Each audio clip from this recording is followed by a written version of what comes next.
who seek to vote a government that they want, to vote a leader that they want. But then again, what can we say? Such has been the case since President Zuma announced that he'd be voting and campaigning for Mkhonto we Sizwe. They tried it with the courts in terms of how we were registered. They tried it with our emblem, which is Mkhonto we Sizwe, the people's spear. They tried it with President Zuma not being the face of the party, including certain rogue individuals who were just sent to go and register the party, now finding themselves and thinking that they are founders. Meanwhile, we know that there was money at play. There were certain activities of certain individuals that tried and dislodge Mkhonto we Sizwe, let alone trying to get us deregistered. And we are fully aware of all of those. So they tried everything under the sun, but here we are. And now they've tried us, but they won't succeed. We, off the back of yesterday's presser, mentioned that we'd have damning evidence. We have evidence. We've submitted it as the deadline of 6 p.m. tonight. The IEC is sitting with the file. We have tape recordings of individuals speaking about this IT system. We have individuals speaking about how they were going to chase some of our party agents away, of which they did, before even the counting had closed. We have confirmation, ANC through COPTA in KZN, funded party agents, more so employees of the IEC, who had oversight over this process, funded them to bring their spouses, and the same members of the representatives of the IEC that were appointed by the IEC are members of the municipality of eThekwini, who are ANC employees. So there's a whole lot more, because this goes very deep. This rabbit hole goes very deep. There are IT companies that interfered, in as much as when we had a session with the CEO, he mentioned that the screen had just gone off. I've got an IT training, I've got IT background. You can't fool us. We know exactly what was happening, and the audit that we now received confirms it in the form of a report. That there is an entity, which is the form of an IT entity, that was appointed, based in Cape Town, that interfered during that 2-hour period. And we can confirm it. We have the evidence that they were rigging the system. And we will not accept that the plans of the people will be compromised by individuals who have got an agenda to keep us impoverished, to stop us from liberating our people, to stop black organizations from forming and coming together to liberate their people, because they believe that they own this country, they own us. We've always said that this is a spiritual process. Owning us has now come to an end. And this is what Mkhonto we Sizwe is. We don't have a manifesto, we have a people's mandate. And this is a manifestation of exactly that. That's why they have not been able to win at every single corner that they've tried us. So with all of that I've mentioned, I'd like to announce the following. We're engaging with our legal team, and off the back of the advice and the insights that we're getting from our legal team,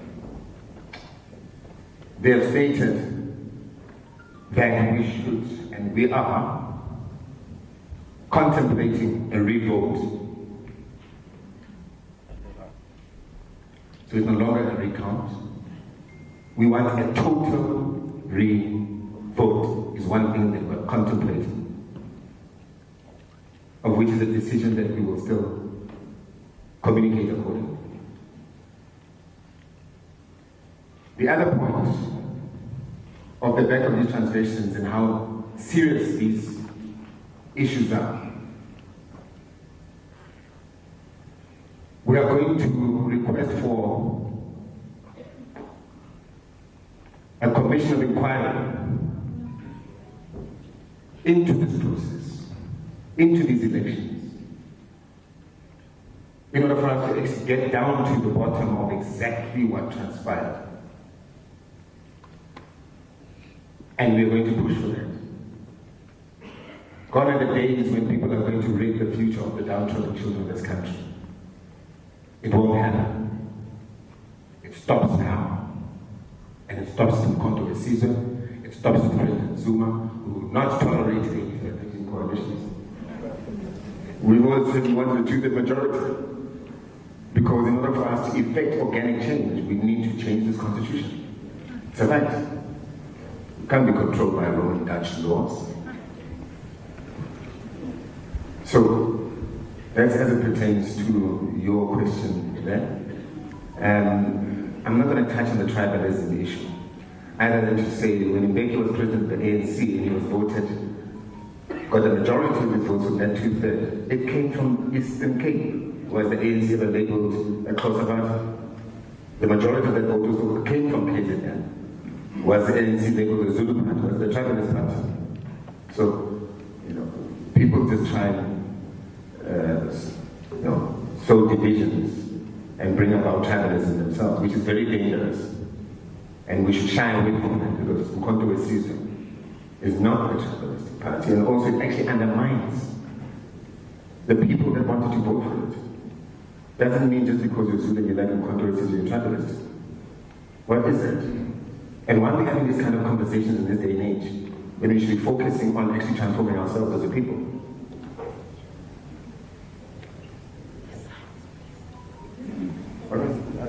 Okay, you can take that. Did you have that one? Was it you want to respond to that one?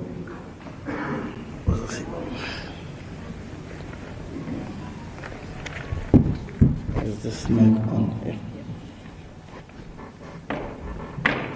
I think the spokesperson did indicate that I'll visit with our legal team, and as soon as that process is concluded, we will communicate what then becomes the position of the party moving forward. But we've communicated that indeed we contemplate advocating for IRERA. That is very clear, and I think that you'd understand it becomes a legal process on its own.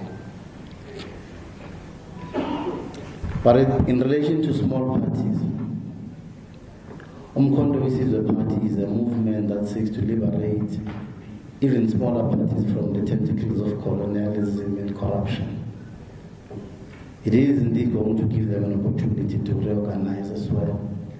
Because Umkhonto Isizwe, when the president made an announcement on the 16th of December, he indicated the importance of African and black unity, that progressive black parties ought to unite. So it gives those progressive black parties an opportunity and also a bigger voice to raise dissatisfactions that they may not have had an opportunity to raise. So Umkhonto Isizwe is according them that platform to also have a bigger brother that is advocating on their behalf.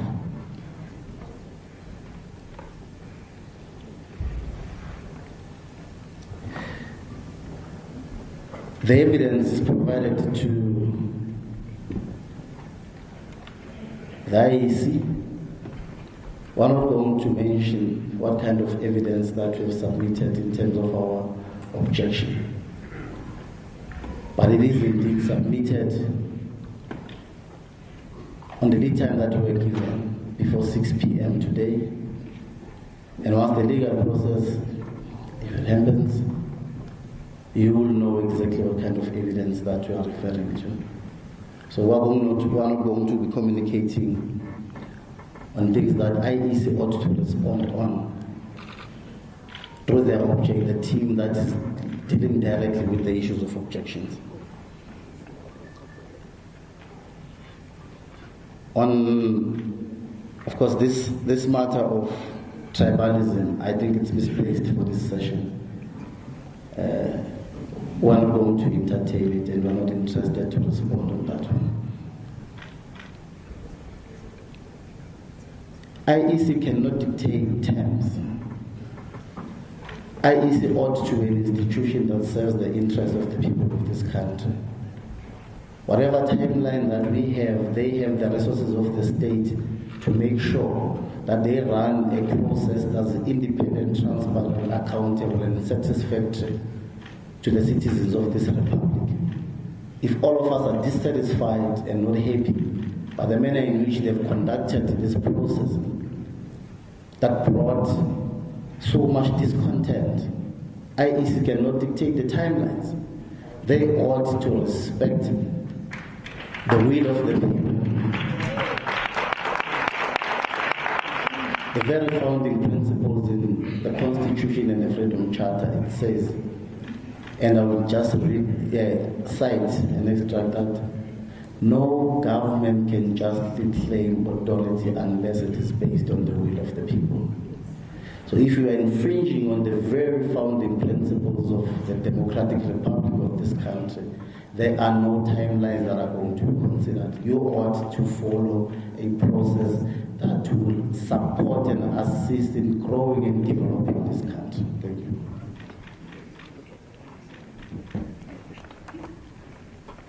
President, two things. The first